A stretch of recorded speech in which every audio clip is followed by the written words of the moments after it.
So hello everyone. आज हम लोग कुछ परसेंटेज के क्वेश्चंस देखेंगे जिसमें कुछ ऐसे क्वेश्चन होते हैं कि कुछ लड़के ने कुछ परसेंट मार्क्स पाए और वो कुछ मार्क्स से फेल हो गया है। फिर उसमें दिया रहता है कि उसने अगर इतने मार्क्स पाए होते हैं तो वो इतने मार्क्स से पास हो जाता। ठीक है, तो इस टाइप के कुछ सवाल जो होते हैं परसेंटेज में आज हम उनसे डील करेंगे। तो 38 नंबर शायद आपको सवाल दिख रहा होगा। उसमें लिखा है कि if a student scores 25% marks then he is failed by 210 marks, but if he scores 55% marks then he is passed by 240 marks. Find the passing percent.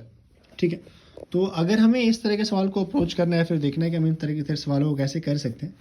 तो बहुत लॉन्ग मेथड को ना अपनाते हुए शॉर्ट मेथड से करने की कोशिश करेंगे।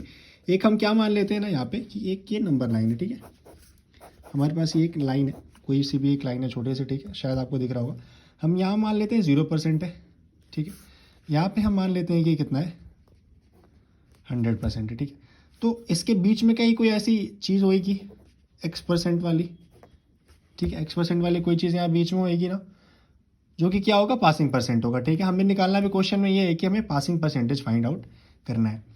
तो पासिंग परसेंट से कम कितना है 25%। क्यों? क्योंकि इतना पाके तो वो क्या हो रहा है, फेल हो रहा है। ऑब्वियस सी बात है। तो जी हाँ, तो मान लेते हैं 25% तो इसके पहले ही लाइक है। क्यों? क्योंकि ये तो अगर पासिंग परसेंटेज ये है तो फेल वाला परसेंटेज तो उसके पहले ही आएगा। क्लियर है, बहुत ही शानदार। अब इसके बाद उसने बोला कि अगर वो 55% मार्क्स पाता तो 55% मार्क्स कहाँ आएगा भाई साहब, तो x% के बाद ही आएगा। ऑब्वियस सी बात है। क्यों? क्योंकि x% पासिंग परसेंट मार्क्स है और 55% मार्क्स अगर वो पा रहा है तो वो 240 मार्क्स ज़्यादा पा रहा है पासिंग मार्क्स है। ठीक है, तो अगर ये x% मार्क्स ये पासिंग मार्क्स है तो यहाँ से यहाँ तक डिस्टेंस कितनी होनी चाहिए, 240 होनी चाहिए। क्यों होनी चाहिए? क्योंकि x% से ज़्यादा 240 अगर वो पा रहा है तो वो कितना पा रहा है, 55% पा रहा है। सिमिलरली अगर वो 25% मार्क्स पा रहा है तो पासिंग परसेंट से कितना कम पा रहा है, तो 210 मार्क्स वो कम पा रहा है। ये दिया है हमारे पास सीधे सीधे सवाल में। तो हम देख रहे हैं ना बालक, यहाँ पे देखो ये 55% है और ये कितना है 25% है। इन दोनों के बीच में अगर हम देखें तो कितनी वैल्यू आ रही है, 210 + 240। ठीक है, तो मतलब यहाँ से लेके यहाँ तक की वैल्यूज को अगर हम कैलकुलेट करेंगे तो कितना आना चाहिए, 55% माइनस 25% की वैल्यू कितनी है चाहिए, इन दोनों को जोड़ लो। इन दोनों को जोड़ोगे तभी तो इसके बीच की वैल्यू निकल के आएगी ना।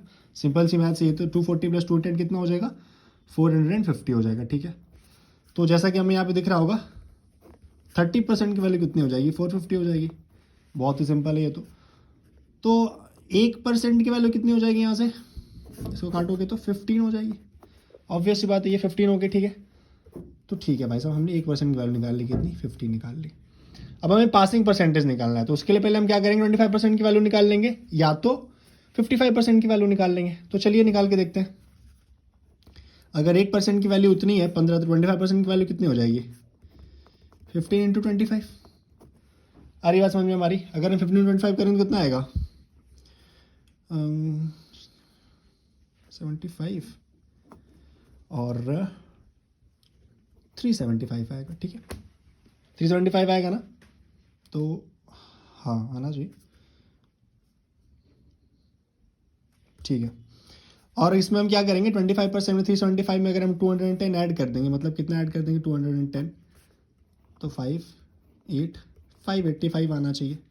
ठीक है, 585 आना चाहिए। ये कितना है, हमारा पासिंग मार्क्स है। लेकिन 585 तो क्या है, पासिंग मार्क्स है। हम ये यहाँ क्या देख रहे हैं, 1% की वैल्यू कितनी है, 15। तो एक मार्क्स की वैल्यू कितनी हो जाएगी बालक, 1/15%। तो 585 मार्क्स की वैल्यू कितनी हो जाएगी, 585/15। तो इसको काटेंगे तो कितनी बार में जाएगा, 15 × 15, 30, 45, 3 और 1359, 39। तो कितना परसेंटेज आएगा बालक, 39% आएगा। तो देख लीजिए अगर आपको ये सवाल समझ में आया हो तो।